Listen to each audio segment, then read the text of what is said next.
10 साल का दिग्विजय सिंह का कार्यकाल बीमार बीजेपी को बीमारू राज्य बना गया।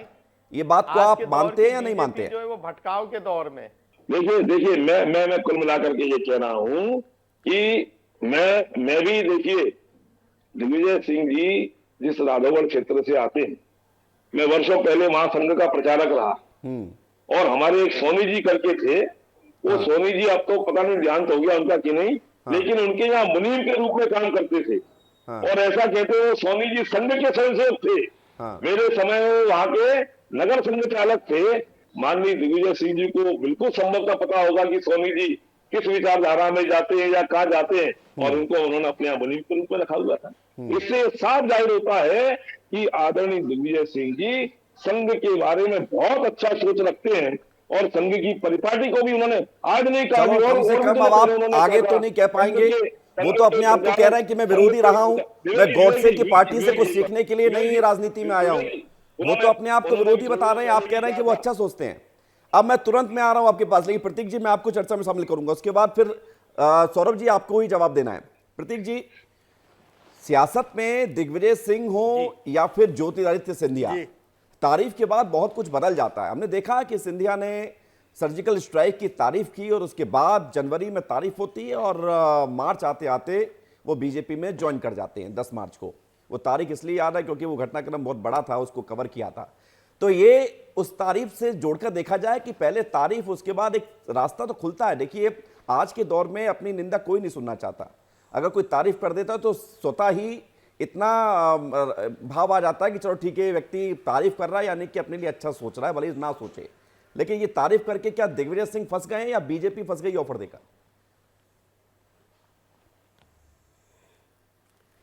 देखिए, दिग्विजय सिंह का जो ट्वीट है जिस पे पूरा प्रोग्राम बन रहा है, चर्चा हुई है, वो ट्वीट बीजेपी के लिए नहीं था, वो ट्वीट कांग्रेस के लिए था। और उन्होंने अपने उस ट्वीट के माध्यम से कांग्रेस और कांग्रेस के युवराज राहुल गांधी पर बहुत बड़ा निशाना साधा था।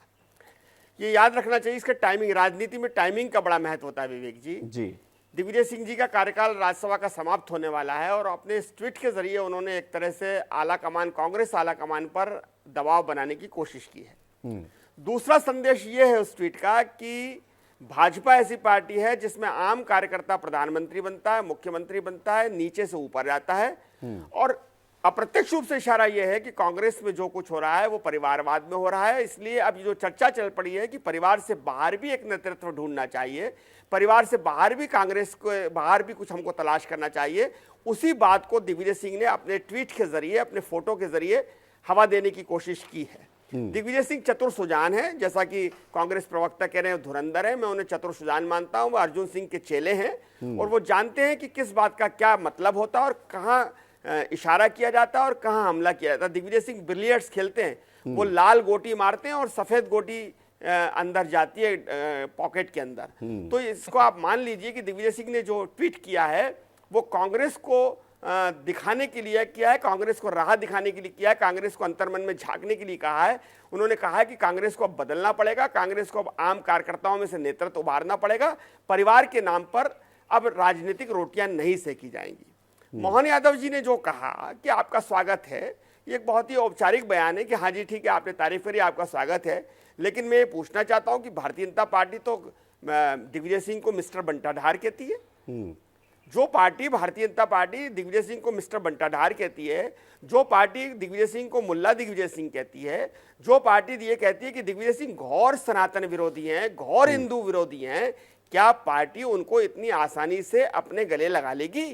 क्या पार्टी इतनी आसानी से उनको अपने अंदर समाहित कर लेगी? क्या पार्टी का आम कार्यकर्ता सवाल नहीं करेगा? ये बड़ा सवाल है। लेकिन प्रतीक जी आपने एक बात कही, आपने ट्वीट को डिकोड किया। दिग्विजय सिंह ने सनातन धर्म पर सवाल खड़े किए। मैं इसका जवाब लूंगा सीधे, घनश्याम जी इसका जवाब देंगे, मैं सौरभ जी आ रहा हूं तुरंत। लेकिन एक प्रतीक जी आपसे एक सवाल छोटा सा और है, आपने जो डिकोड किया इस पूरे ट्वीट को, तो मैं ये कहना चाहता हूं, मुझे एक बात बताइए, बटाला हाउस कांड के एनकाउंटर में दिग्विजय सिंह ने सवाल खड़ा किया। वो सारे सवाल हैं, इंदौर में आकर सारे सवाल इतिहास के पन्नों में।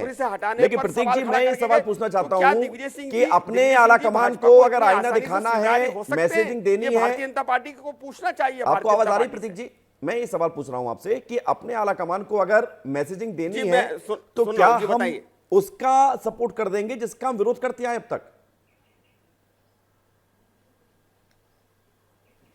राजनीति में जो कहा जाता है वो वैसा होता नहीं है। राजनीति में कभी भी जो है 1 और 1 2 नहीं होते, 2 और 2 4 नहीं होते। ठीक है, उन्होंने मैसेज अपनी पार्टी को देना चाहा, लेकिन इशारा उन्होंने भारतीय जनता पार्टी के माध्यम से किया। ठीक यही है। तो दिग्विजय सिंह है। ठीक है, मैं लौट रहा हूं आपके पास, मैं लौट रहा हूं। घनश्याम पिरोनिया जी, वो इस सवाल घूमकर आया है कि मिस्टर बंटाधार अगर आप जिन्हें कहते थे, उनको आप अगर पार्टी के रास्ते शामिल करना चाहते दरवाजे खोलकर, तो फिर सवाल तो उठेंगे।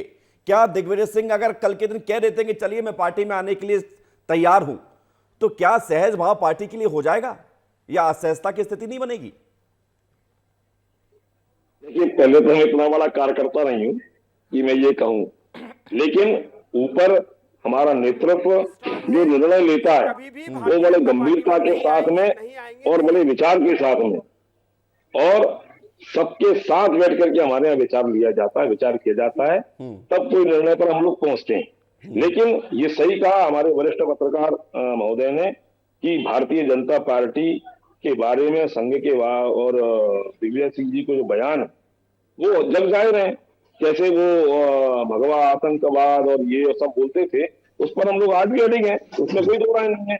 लेकिन उनका बयान आया है और अच्छे बयान के लिए, अच्छी सोच के लिए माननीय मुख्यमंत्री जी ने उनका स्वागत किया है। ये जो पत्रकार जी ने कहा एक औपचारिक उनका बयान है, तो वो है।